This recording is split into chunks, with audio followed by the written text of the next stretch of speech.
Ladies and gentlemen, my name is Ben, and this is the Smoking Hot Confessions Barbecue Podcast.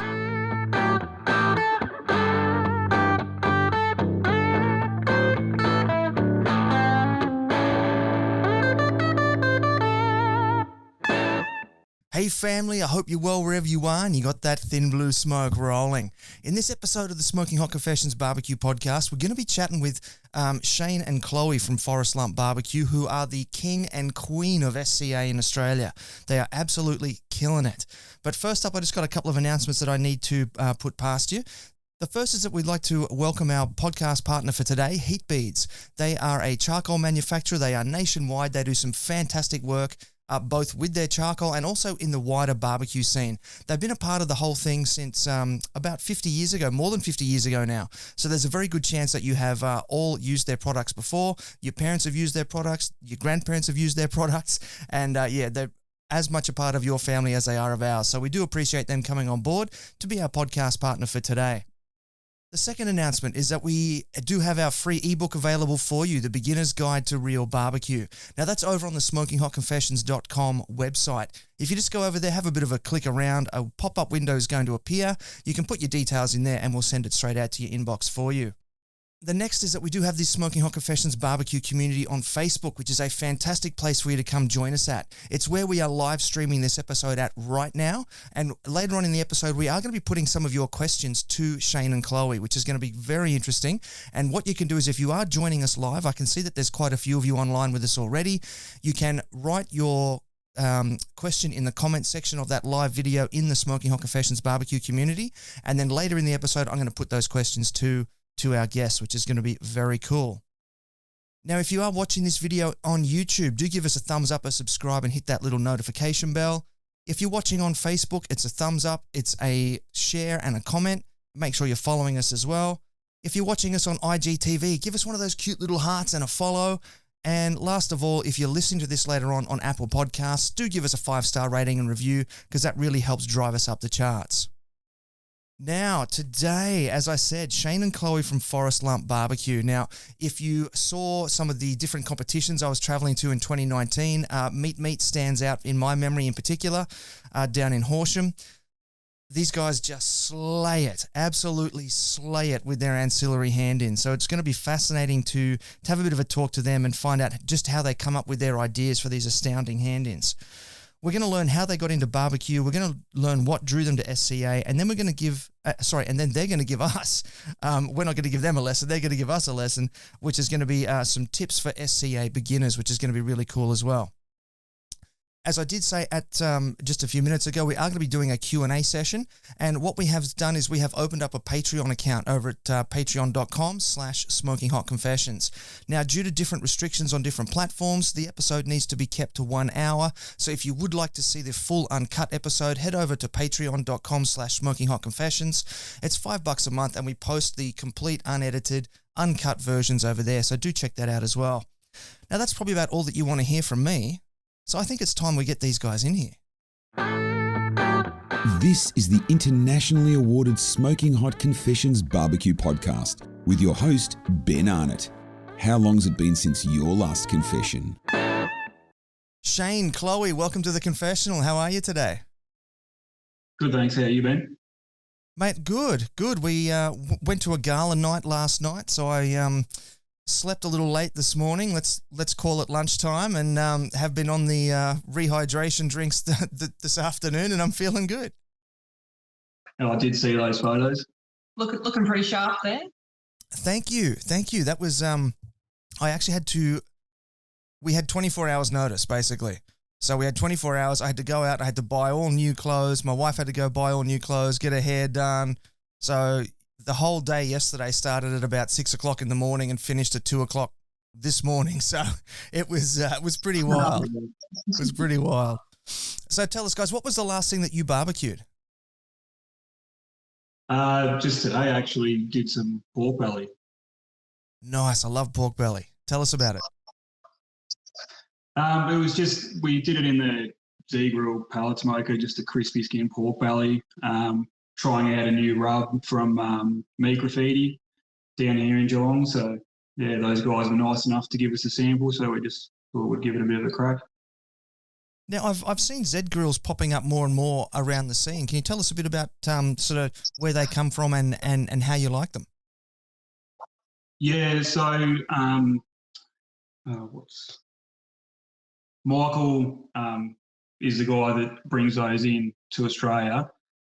They're basically a older model of a Traeger, which is what they're based on. So the factory's in the same area.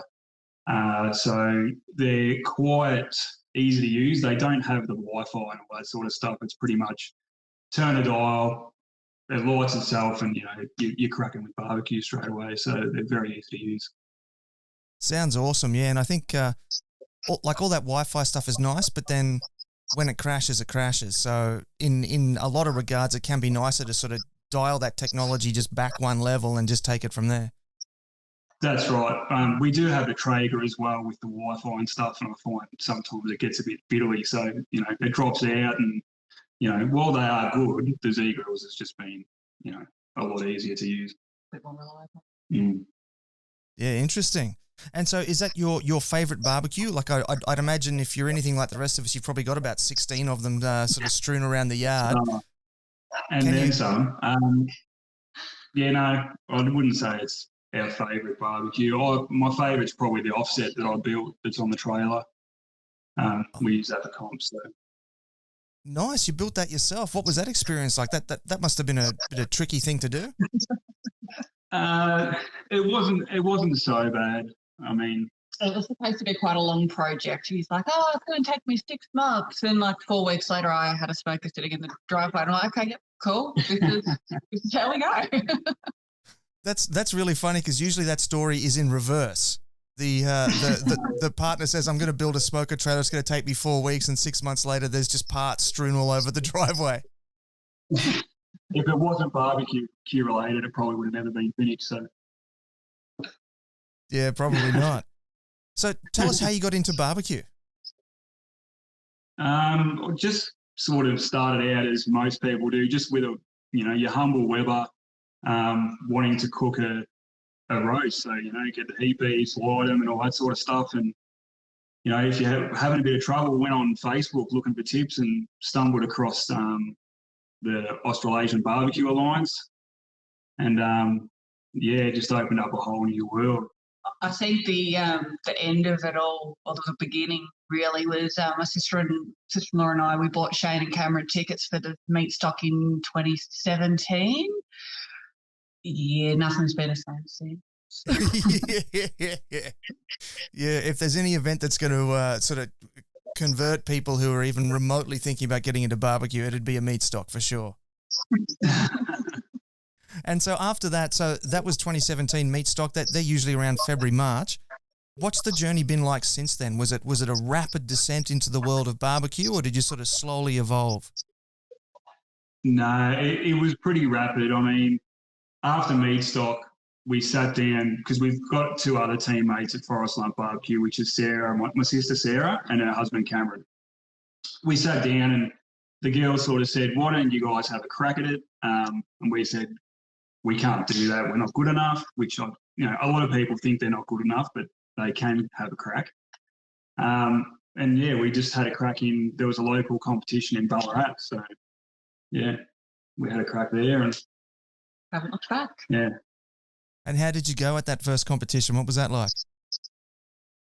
Yeah.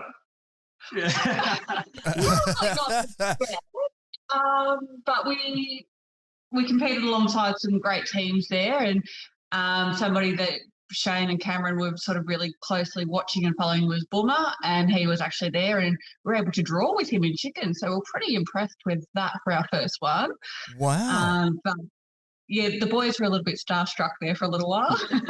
And also we were set up across from Smoke Face Grills, so we kind of wondered what we got ourselves into. Had Ross from Firehouse next to us. He was awesome as well. So all very welcoming in the very first comp, which was great. Yeah, so you're just straight into the family when you compete, so it's really good. That's an awesome story, yeah. There's a lot of people that I talk to who sort of, let's say they can't really remember their first barbecue competition. So the fact that you guys managed to pull off a couple of trophies your first run out the gate, that's fantastic. No trophies, no trophies. But yeah, we got some calls. Yeah. My mistake. I just assumed that when you said that you tied with Boomer, I'd assumed that was a trophy thing because that guy just slays it. Yeah, he probably did his epic fail, but we were quite impressed we could draw with him. So you compete with your, let me just get this right. It's Chloe's sister and her husband. Is that right? Other way. Shane's sister. My sister. Yeah. Okay. All right. So when you compete in a team, it's easy to if you're just mates, you can have a blow up and go your separate ways and sort of cool off for a week or two and then come back together again. What's it like cooking as a team when it's a big family affair and everyone is so close, not just at the competitions, but then outside of the competitions as well? Yep. I think we actually do really well. We all get in and we all do the same. Like, we sort of all have our tasks. We all know what we need to do and how to help out. We can all tell when we're all getting a little bit frustrated with each other. So we know when to step away as well. And Sarah being my sister, we're no stranger to having parties with each other. So, it's just how it is. Do either one of you ever pick up the phone in the middle of a competition, like call mum and dad and like, Sarah's calling me names? No, we haven't, but it's not beyond us. We probably can. So it's not off the table. I love it. No. So what has been the biggest obstacle that you've had to overcome in your time in the competition scene? For us personally, no doubt would be Chloe's jaw. Yeah. Chloe's, you can talk a bit about your jaw. I don't really get to sample a lot of our very tasty dishes. I have issues with my jaw, so I'm having another prosthetic surgery in March this year. So over the last few years, I've actually already had that done twice. So I don't get to sample a lot of things, but it is a good psych out to some of the teams. I say, oh yeah, try the chicken, and I actually can't bite through the skins regardless of how good they are. So that tends to freak people out a little bit. But no, other than that, I think last year threw a really big curveball for everybody. I think COVID really hit everybody hard. We just, I suppose, sat down and worked out what we did best and how we could perfect that a little bit further. And I think that was able to get us across the line for 2020, bring something good out of it. Yeah, that's good that you're able to turn that around like that. Now, just looping back to your talking about your jaw and your surgeries, just a quick mention for anybody watching and listening. There is actually a GoFundMe set up, so the barbecue scene can sort of get behind you guys and sort of help you out with that as well, isn't there? Yeah. Yeah. Yeah, so there is. One of our mates was kind enough to set that up for us. So yeah. Yeah, very generously set it up, and we've had some great support through that. So I do thank you, everybody that may be watching that has contributed. It does make a very big difference. Yeah, definitely. It's beautiful to see the whole barbecue scene, the whole barbecue family sort of come together for situations like this, which is, an award-winning barbecue cook who can't actually taste the food. I mean, that's a cause to get behind. It's pretty torturous. Yeah. Okay, so what has been your biggest success then, and how do you think you got there? So what sort of pulled it together for you? I would say our biggest success so far was we just won the 2020 SCA Australia Ancillary points chase. So we get the ring and all that sort of stuff. So that's, for us two, probably our best achievement so far. And for the team, I think one of our best would actually be quite early on at Borderly Wineries, where we were RGC, and I think that was maybe our third or fourth comp. So that was a KCBS sanctioned event, so that was pretty cool. Yeah, that's awesome. Was that the one that's in your I think it's the Forrest Lump profile pic on background picture on Facebook where you're sitting on like a big throne? No, that's Corral Castle. That was a He Beats Pitmaster comp. Yeah. Oh, okay. I see. So the 2020 Ancillaries, you were number one in Australia for that. Tell us a bit more about that. We were probably, I think we were 3 points behind the leader, 3 or 4 points behind the leader, coming into, there was a break in COVID kind of thing, so we could compete. And we competed at, where did we compete at to get those? We competed at Kelly's Meats in Sheridan. And we ended up walking away with 11 points out of that. So, yeah, it was kind of ridiculous. And we were very lucky on the day. Yeah, there's always that element of luck in barbecue with the judges, But we came away with 11 points, which put us, I think it was 9 points in front.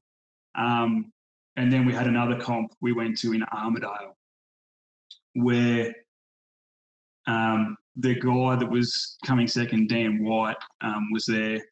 And, if he had have got the 9 points or whatever, he would have won. So as luck had it, luck was on our side. We didn't get any points in that competition, and Dan was able to get 5 points. So, we came away with the championship in the end. Nice. Now, you mentioned that was the 2020 Ancillaries, and then you said that you won the championship overall. So you got the you are the number one for SCA for 2020 in Australia. Correct. Ah, okay. Yeah. All right. Sorry. When you said for Ancillaries before, I thought they were separate to the overall thing. No. So you've got the Ancillaries point chase, and then you've got the steak one as well. So on steak, we ended up third. Right. Okay. Gotcha. So you mentioned before that that you had spent a bit of time in some low and slow competitions, KCBS. There was the Heat Beats Pitmaster Challenge that you mentioned there before. We're going to get deep into SCA in the second segment, but give us a bit of an idea about how you like to tackle low and slow competitions and how you go with them. Yeah. So with KCBS and ABA competitions, anything that's just your normal chicken, pork, lamb, all that sort of stuff, we tackle that as a team, and we kind of have like a spreadsheet with all of our times, and I've got it like, people laugh at me because I've got this spreadsheet up on the wall which has got all down to the minute. It's got colours and it's got everything. People laugh, but it's fun. For me. So we kind of like to be really organised, and I think you kind of need to be.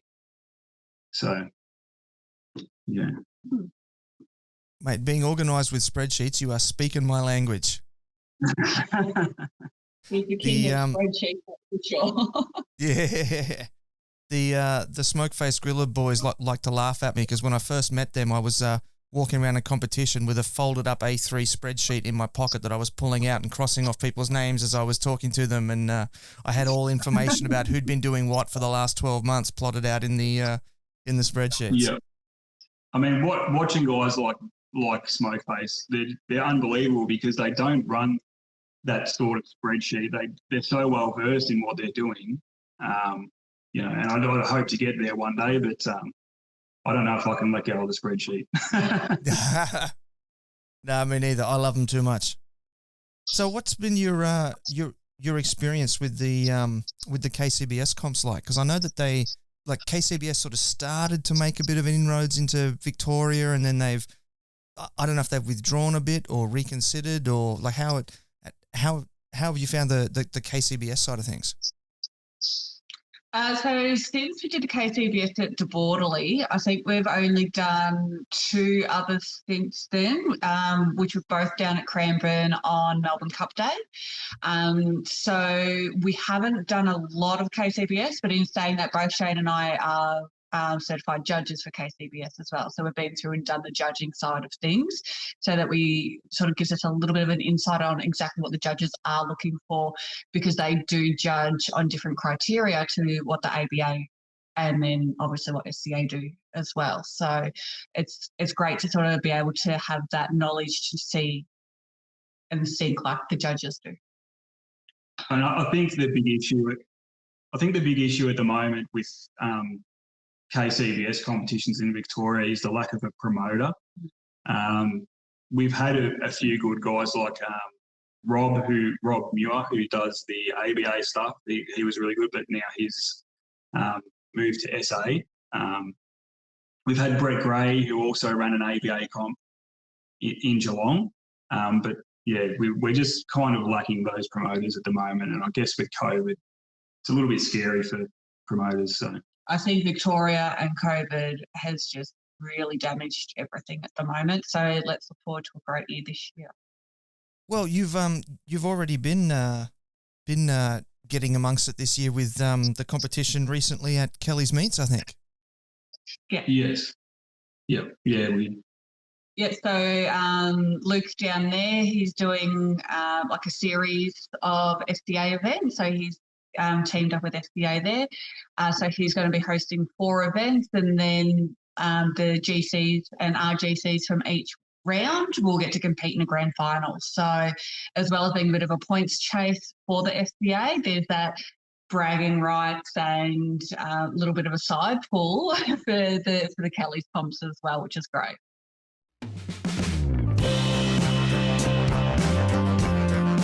Barbecue. It's all about family. And a huge part of the barbecue family is heat beads.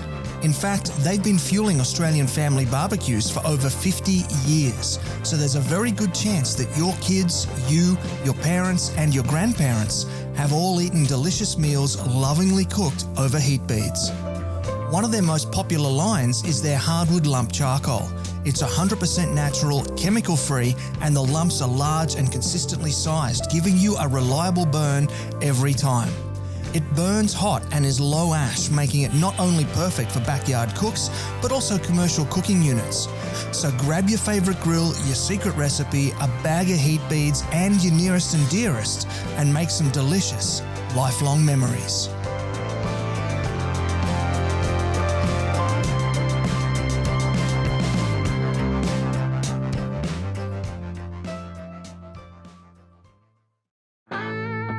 Got a project you'd like to work on with the SHC team? Shoot Ben an email on ben@smokinghotconfessions.com and let's have a conversation.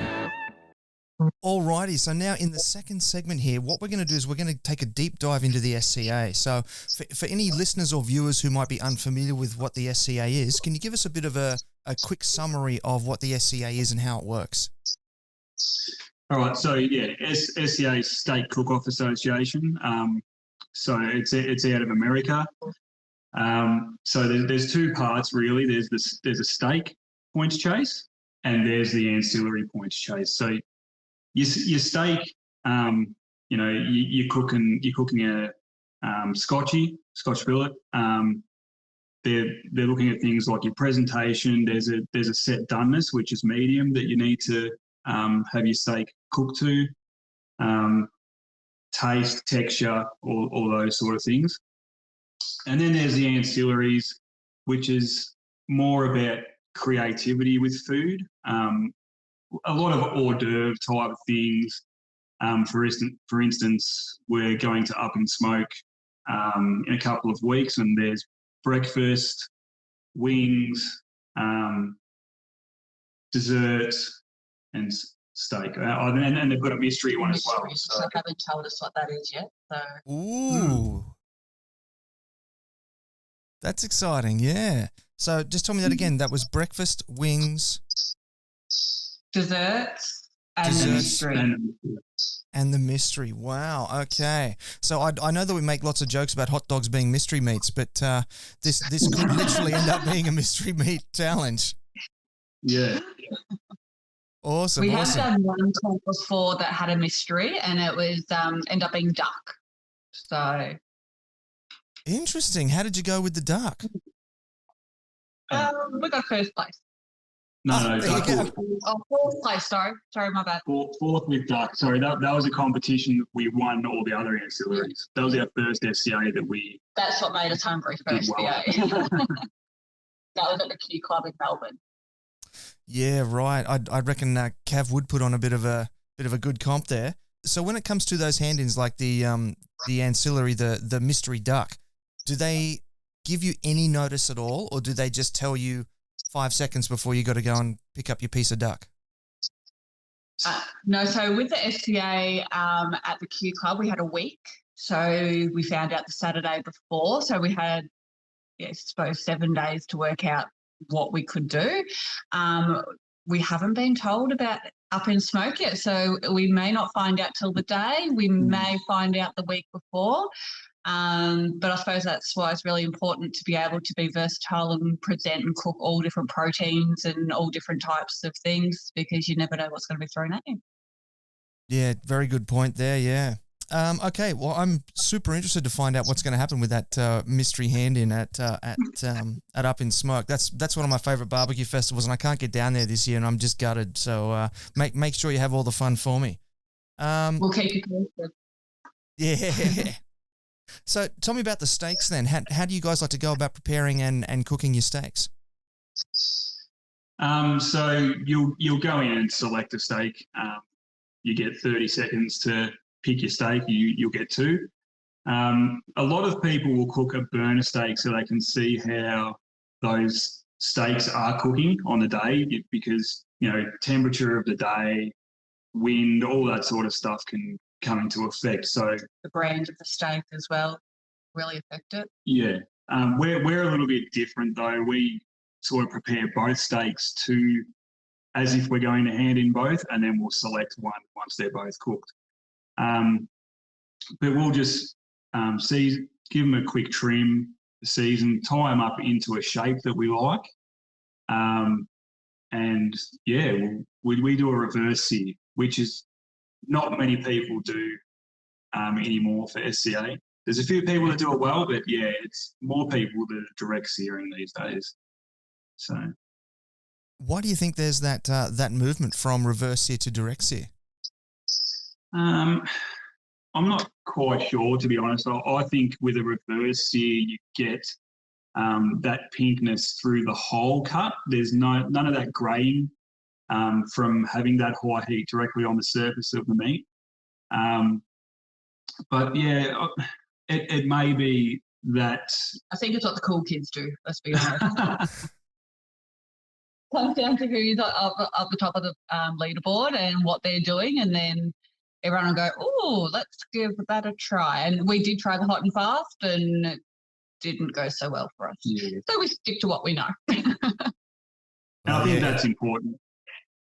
Yeah, if it ain't broke, don't. Yeah, Sorry? Yeah. I was just saying, if it ain't broke, don't fix it. Yeah, that's right. And small adjustments. If you think you've done well with a steak and it doesn't go well with the judges, it doesn't necessarily mean that you've done a bad job. So, I think just keep trying those things as long as you're happy with it. Yeah, and I mean, if you're doing the reverse sear, then there's a good chance that you might be able to get just a little bit more smoke on it than you would with a direct sear. So you get a bit of that probably a little bit different flavour profile to a lot of the other ones as well, which should make you stand out if everyone's moving away to that other style. That's right. I think that there's a trade-off with reverse searing, that the texture on a reverse sear might be a bit looser than the texture on a direct sear. You're not getting that firmness. And I think that's why people might go the direct sear, because they do tend to score higher in that texture. Oh, that's interesting. Okay. Why do you think that is? Do you think it might just be because the judges are like they've grown up having direct seared steaks, so that's what they're familiar with, or because typically people will reverse sear because they get a better texture? Yeah, it may be that.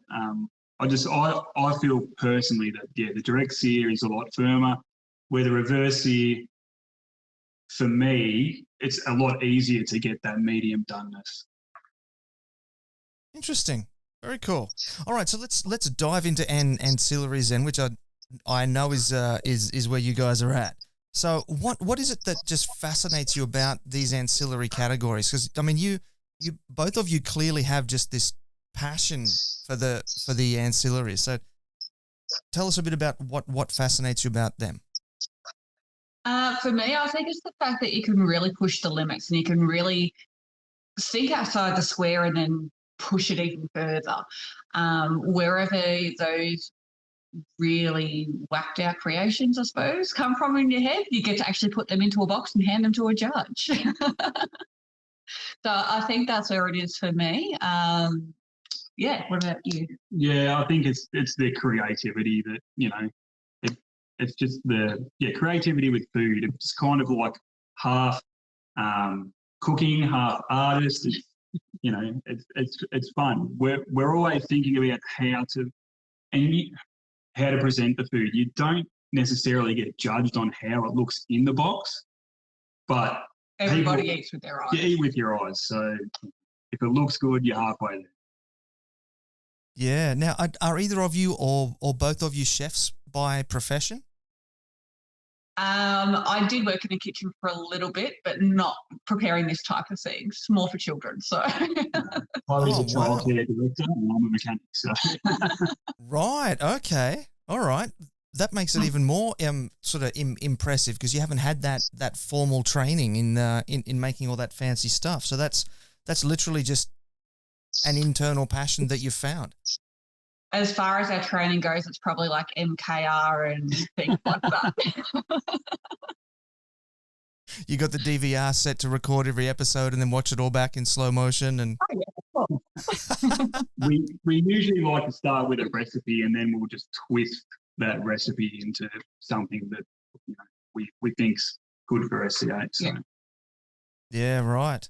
So just that's a quick aside. Things can taste great, but it doesn't mean it's going to hand in well for a category. Yeah, exactly right. So, yeah. So just as a quick aside, MKR or MasterChef? MKR. Interesting. Okay. All right. Fair enough. We agree on that one. Yeah. Yeah, there's no arguments there at all. So tell us about the best ancillary that you've ever done. Your favourite hand-in that you've done. I think my favourite would have been a sticky pork belly that we did with a okonomiyaki Japanese pancake with an orange soy glaze over it. And yeah, that was probably one of my favourites. We've done a couple of different twists on that since, but none have compared to the first one that we put up. God, that sounds amazing. So was that like the pork belly was the category? It was pork. No, it wasn't. Advertising. Well, that was Asian street food. Or the first time we did it was Asian street food. The first time we did it was actually Asian street food. Wow, there you go. So that was, I think you just mentioned 4 different possibilities there. It just sort of shows how wide the door is open in those ancillary categories to just wherever you can take it. Now, have you ever had any disasters? Oh yeah, most definitely. I was actually up in Smoke last year. We had Brad from Smoke Syndicate in the marquee with the 2 of us whilst we were frantically screaming at each other because the batter wasn't working, the cake wasn't cooking. We had 4 minutes to hand in. And I was literally running to make the hand in, and I think it was still a bit doughy in the middle. So we most definitely have epic fails. And by a bit doughy, she means completely runny. Yeah, it was. Was it a chocolate cake though? No, it was a sticky date. Aren't they supposed to be runny in the middle? Like you cut them open and they ooze out? That's what we were going for because we injected it with some caramel, like butterscotch sauce, just so it looked like it was supposed to be, but it really wasn't. But it's Brad on the team to tell us to suck it up or we'll crack our heads together because he didn't want us to miss the hand in. So that's what we're talking about. Like, part of the family is someone from a completely different team in the marquee. We're just going, just get it together and just get it done. So, yeah. Awesome. And, okay, so then what has been the best or wildest category that has been at a competition that you've competed at? I think the wildest that we've actually done would have been our disco burgers, which I think you might have featured from Meat last year. So we had a bit of a 70s disco theme happening with our buns, all gold glittered and a silver glittered pickle on the top, just because. Why not? We did end up scaling that back at the Invitational in Sydney. Yes. 2019, yeah. And we did a galactic burger. So it still had some glitter on it. It was black, and it was a maple bacon cheeseburger, which got first place. So, yeah. Awesome. Awesome. Now, one thing that has been rattling around in my head since I saw that disco burger, how on earth do you manage to paint a pickle? I have an SCA kit, and in my kit I have pretty much everything that an artist would have in their studio. So if there's any tools that people need, they will often come in and say, "Hey, Chloe, have you got this?" I'm like, yeah, check the box. It's over there. It takes, particularly at Meat, because it was quite windy, so we had to find a spot where the wind wasn't blowing because there was just glitter going everywhere, which isn't always fun. But yeah, no, definitely need to have all the tools available. Yeah, I'd imagine that you must almost have like a little mini air compressor paint gun or something for doing that. It just boggles my mind. So tell me, have you done? I've seen a few different really interesting categories, things like Bloody Mary categories and things like that. What's been the most sort of creative category at a competition that you've seen? Probably what you've just said, Bloody Marys. Like margarita was pretty good. Any of the drinks, because you can do anything with them. You can have the cup sitting inside whatever it is that you're handing. Like our last one, we did it was a butternut pumpkin that was carved. It was carved, so it had a big evil face on it with like candle eyes and a big carrot mohawk, and it was pretty full. And then at Broke last year as well, we had a margarita category, which was quite fun. So we served that one in a pineapple with a mermaid, like it was a blue lagoon margarita. So we tried to take a little bit of a different twist on it. But some of the guys were rocking in and they had coconuts smoking cigars and all different sorts of things. Sparklers, yeah. The drinks categories definitely go right out there.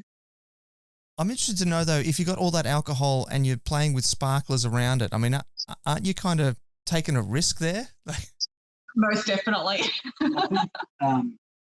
Barbecue and alcohol is the massive risk, but we all do it.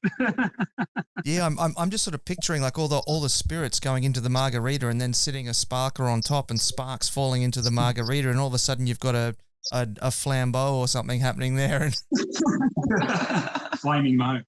Yeah, yes. Awesome. So, are you planning on taking your SCA kit on the road and heading over to the US to compete at the World Championships or anything like that? Won't be this year, but possibly next year. That's the dream. It's the dream, and I suppose it'll really depend on, again, the health of the whole world and where everybody's at, and looking at safety first. But most definitely would love to get over there, take the kids over there, make a nice big holiday out of it. They've also changed the SCA rules this year, so there's actually a golden ticket handed out for ancillary categories now to the first place winner. So that if the first place winner already has one, it goes down to the second place and until fifth place, if that keeps happening. So to compete at the World Championship in ancillaries, you need to have one of those. So we've got to try and get one of those. But, that's the dream. Oh, right. So you didn't actually get an invite for winning it for 2020? Not to the ancillaries, we haven't, but we've got a steak one. Yeah. So, there we go. And so are they willing to sort of hold that invite over until, as Chloe said, the world gets better and we can start traveling again? Yeah, I believe they're held over till March 2022. Yeah, it's 2022. Yep. Nice, very nice, very nice. And so, what do you think you would you'd be taking in terms of the Aussie spin that you'd put on it over there? Just be us. Yeah. Really, I think we've sort of set ourselves aside from, most things, really. So just us. You're listening to the internationally awarded Smoking Hot Confessions podcast with massive barbecue nerd Ben Arnott.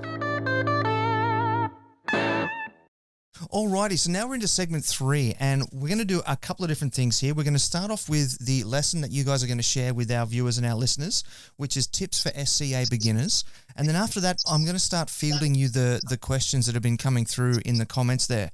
So if you're joining us on the live video now's the time. Start putting your questions in the comments, and in a couple of minutes, I'll start putting them to Shane and Chloe. So I'm going to turn it over to you first of all, and let's start... let's get you started sharing some tips for SCA beginners. Yeah, no worries. So the first tip that we've got is to get yourself into judging.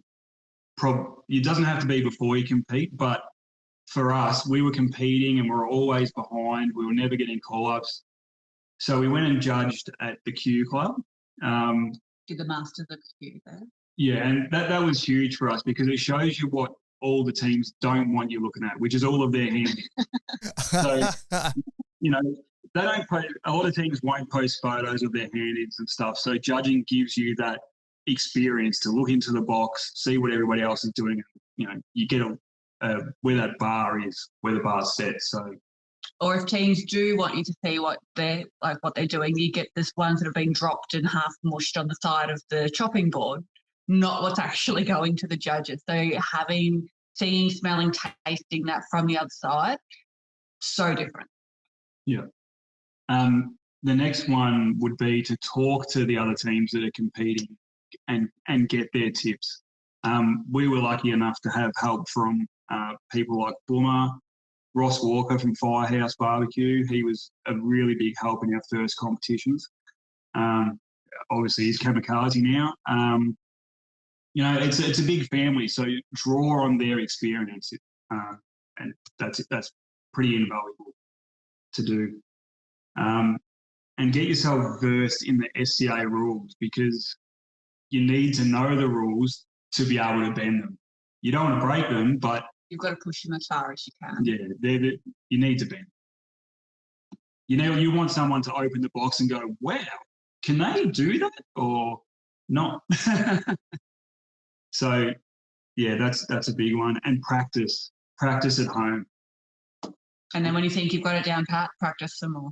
The amount of times where we've cooked things at home, I mean, we did some SCA practice today and things, sometimes they don't come to plan and you just, you have to, in the home setting, you can work that out. So that's pretty important, I think. Yeah. And no, we're not telling you what we're practicing today.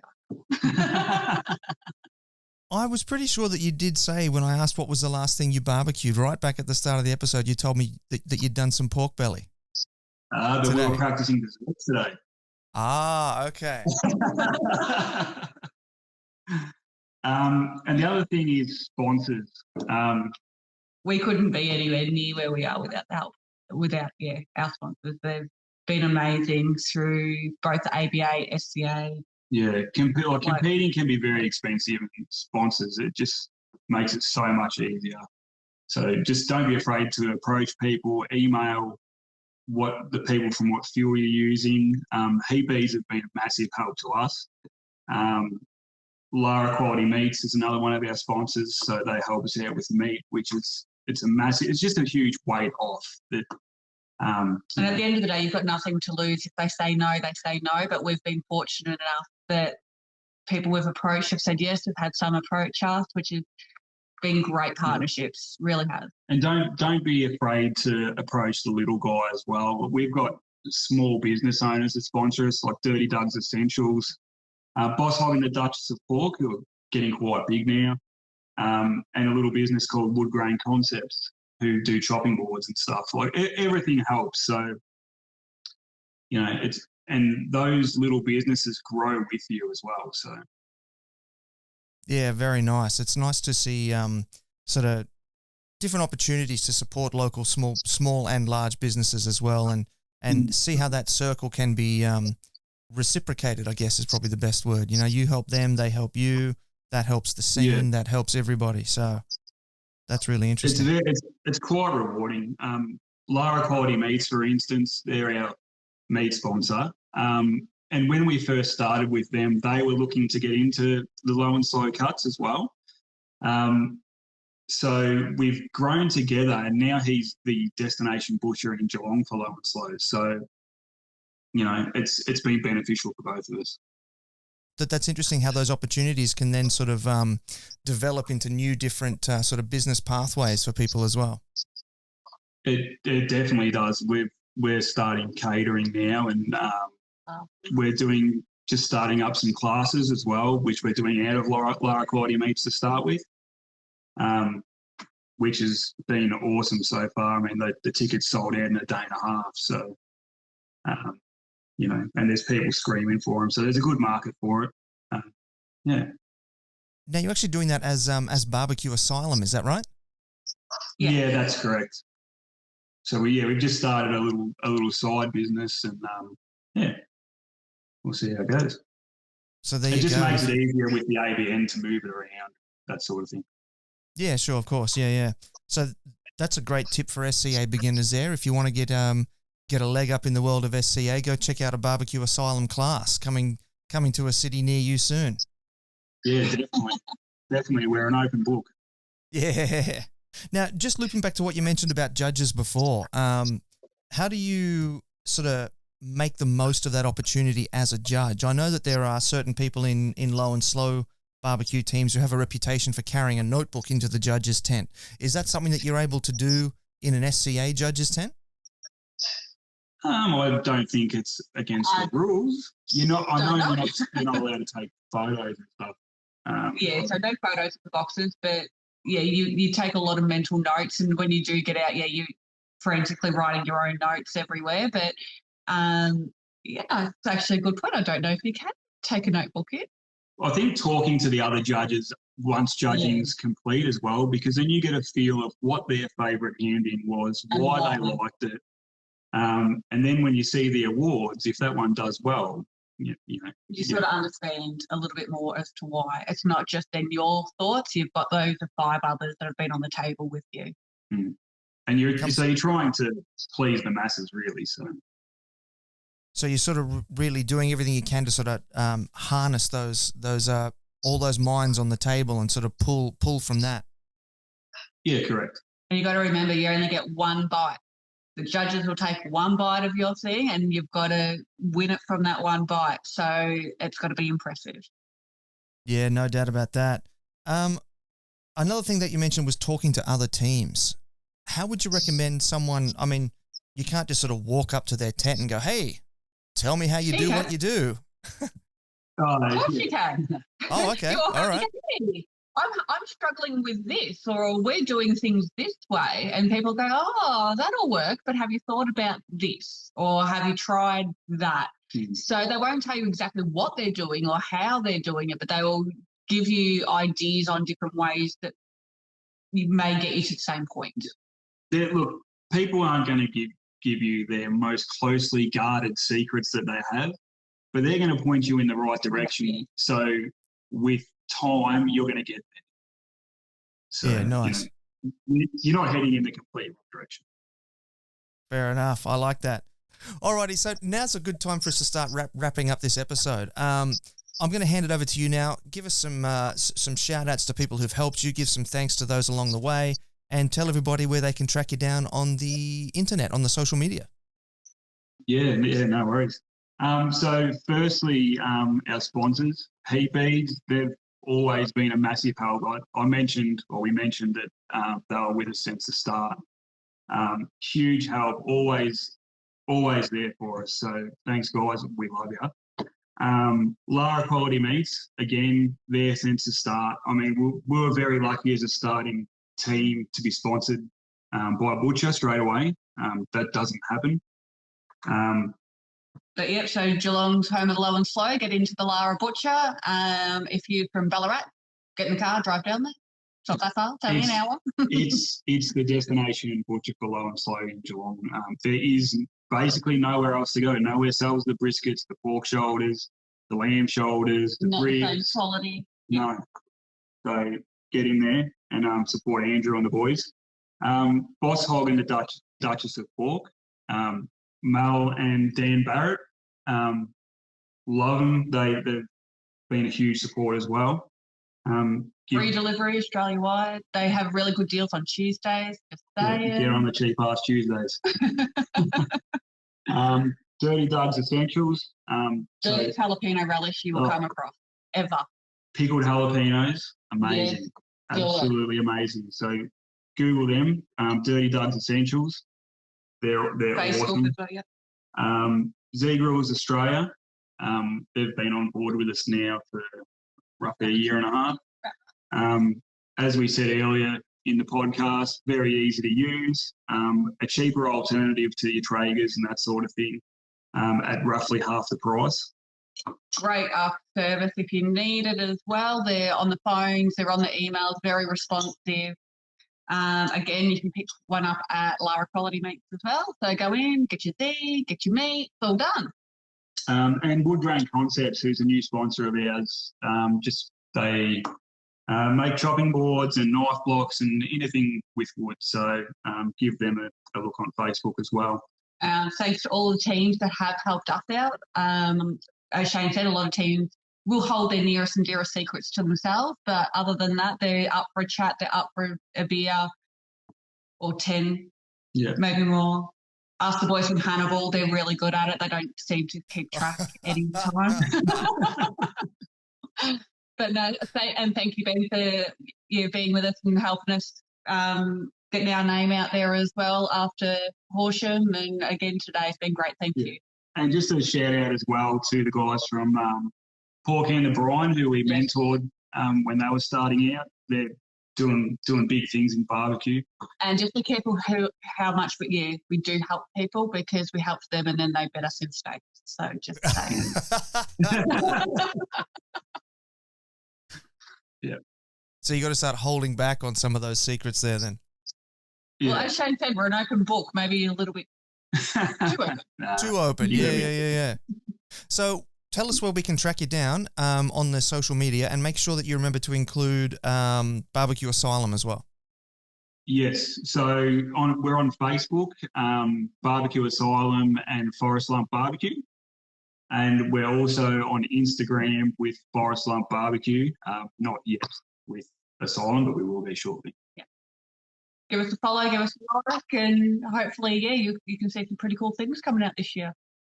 There will be lots of very, very cool things. Like I said, those cheesecakes and all the different chocolate cakes. I saw one. It was the photograph had like the side spooned out of it and just like caramel sauce oozing. Oh man, so good. Well, look, thanks very much for coming on board the show. It's been great to catch up with you today and to hear the whole Forrest Lump story. And best of luck with the competition scene in 2021. May it be better than the competition scene in 2020. Thank you so much. Thanks, mate. And there you have it, family. That was Chloe and Shane from Forrest Lump BBQ.